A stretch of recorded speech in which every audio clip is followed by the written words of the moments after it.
Hey, everybody. I'm so pleased today to be with my friend Jason Falls, a fellow West Virginia University mountaineer, and the co-author of this amazing, cool book, No Bullshit Social Media.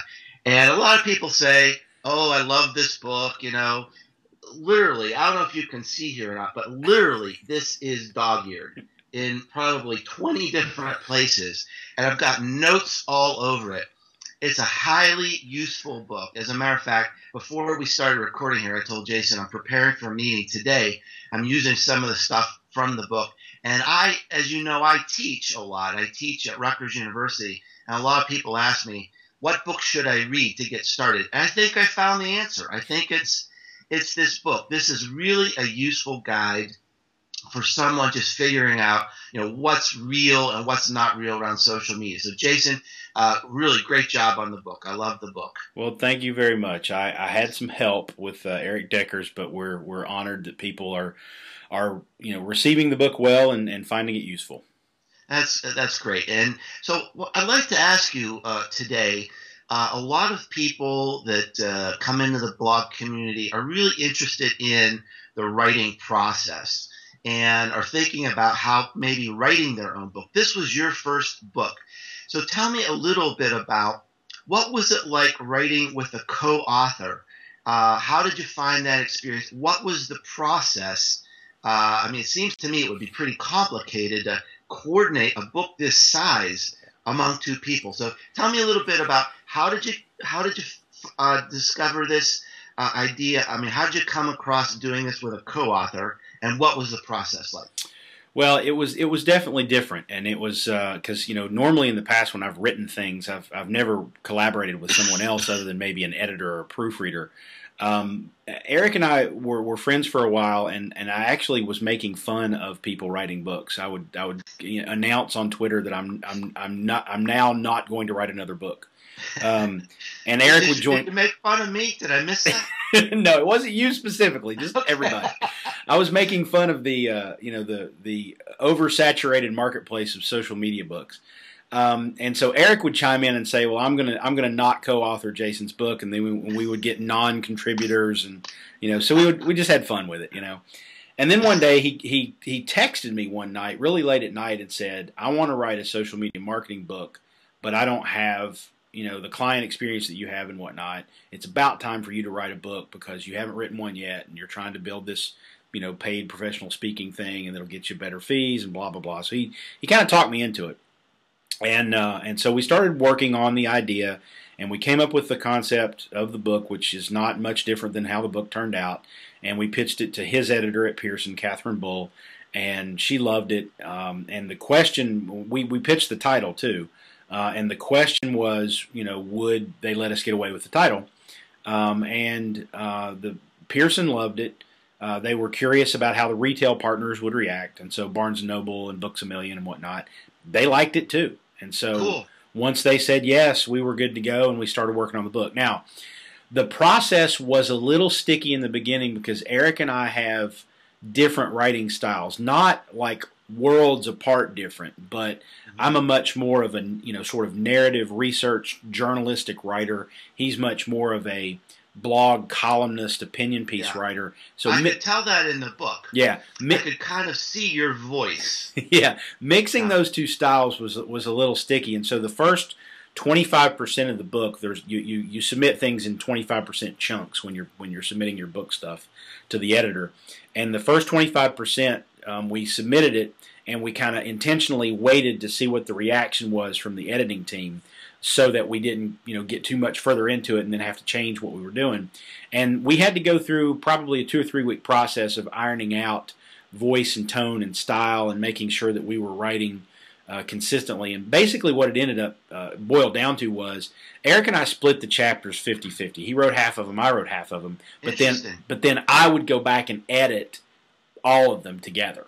So I would kind of put a finishing touch on everything, and then it would be submitted to the publisher. And once we got to that point in the process, it was pretty easy because I could pick up his style of writing and say, okay, I would phrase this differently, or I would make this a little bit longer sentence or something like that, and then I would sort of would smooth that out. So I learned how to edit really more in this than I really learned how to write. I could write pretty well, although writing a blog and or writing a white paper is a much different process than writing a book. That's for sure. You've got to tell it. What was your biggest learning there?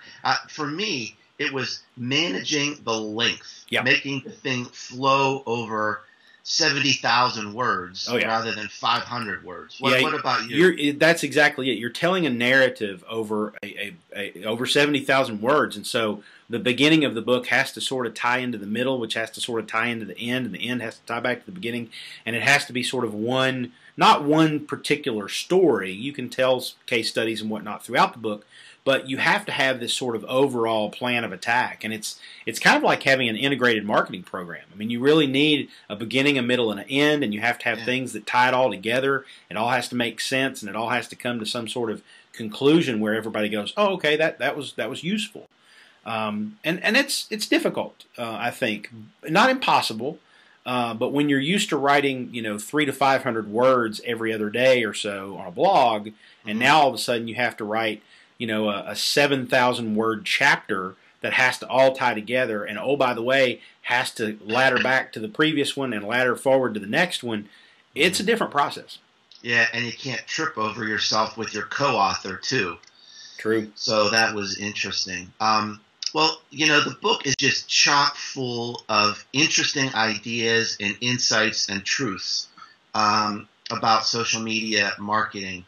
So I'd like to hear from your perspective as you forced yourself to think through these things that you preach about every day. What did you learn through the writing process? What were there aha moments to say, yeah, this is coming together for me? What were some of the truths that became revealed to you through the writing process? I think the two things that probably I got out of sort of investigating and interviewing people and whatnot was that, first of all, that it validated a lot of my philosophies and what I thought about social media marketing for business.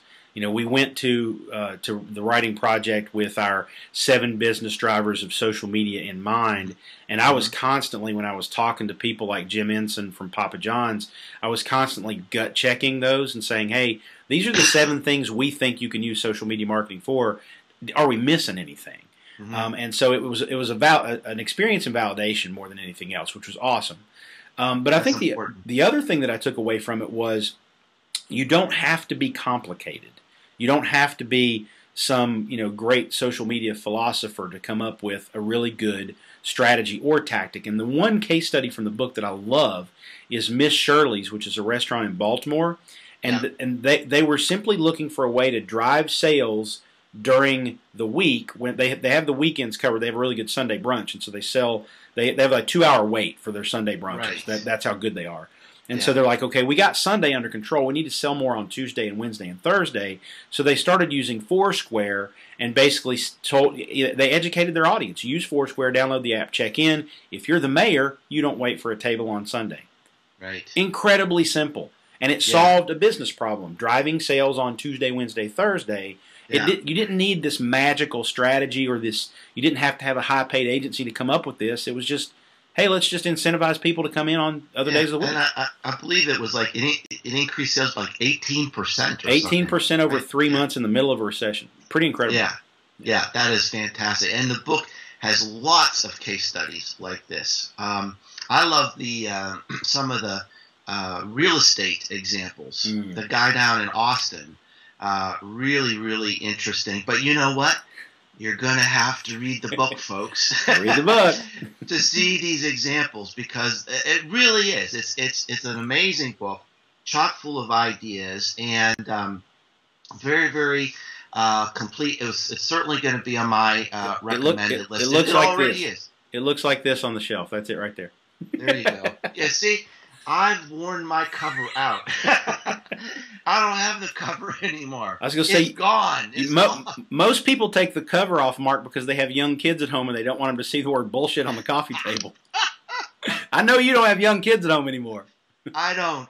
That's my competitive advantage, actually. That's a good one. Well, Jason Falls, Thanks so much. Tell people how people can find you on the web. I mean, you're everywhere. Sure. You're Mr. Ubiquity.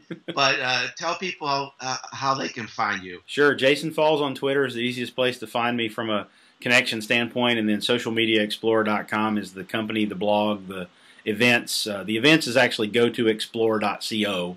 But tell them about some of the cities that's coming up. I'm going to be with you in Nashville. Yep. In April. But what else? What else do you have coming up? Yep, we've got Minneapolis coming up in August, on August 17th, Irvine, California on October 19th, and Portland, Oregon on November 16th. So kind of a Great nationwide cities. tour. Yeah. What fun. What fun. Well, thanks so much, Jason, and best wishes with the book. Thanks for joining us today. Thank you, Mark.